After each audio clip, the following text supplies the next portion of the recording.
We got a question about self-sabotage, where health is concerned, because we deal with lots of people who are, trying to get healthy and happy and live long and happy lives, but they're constantly self-sabotaging. By no fault of their own, but it's just the way that they're programmed. They fall off the wagon, they're smoking, drinking perhaps. They can't give these things up. Why do we find this so hard? Well, I can answer that very simply. Yeah. The hardest part about change, without a doubt, and I talk about this in my last book, Placebo, the hardest part about change is not making the same choices you did the day before. Right. The moment you decide to no longer think the same way, make the same choice, behave the same way, have the same experience, or live by the same emotion, get ready, because it's going to feel uncomfortable.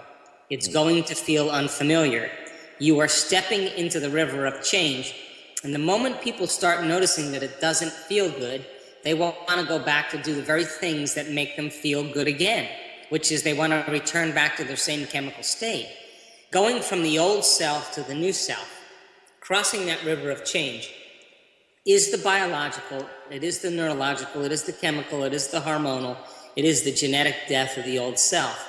And most people, they'll say, yeah, I want to create a new life, but they cling to the familiar self and its emotions so much that the moment they stop feeling the same way as they always do, it starts feeling uncomfortable. The body, which is 95% of who we are, is the body as the mind, starts to send signals back to the brain that says, start tomorrow, this doesn't feel right. You'll never change, it's too much like your mother. That's the body sending signals back to the brain, so that then the person listens to that voice, that thought, that sub-vocalization as if it's true. And that thought will always lead to the same choice, which will lead to the same behavior, which will create the same experience. Then it'll produce the same feeling, and they'll say, this feels right. No. That feels familiar. Yeah. And people don't believe that they can go from here to here, because when they're in that unknown, when they're in that void, they can't predict their future. So the moment they can't predict their future, they go back to what they know. Of course.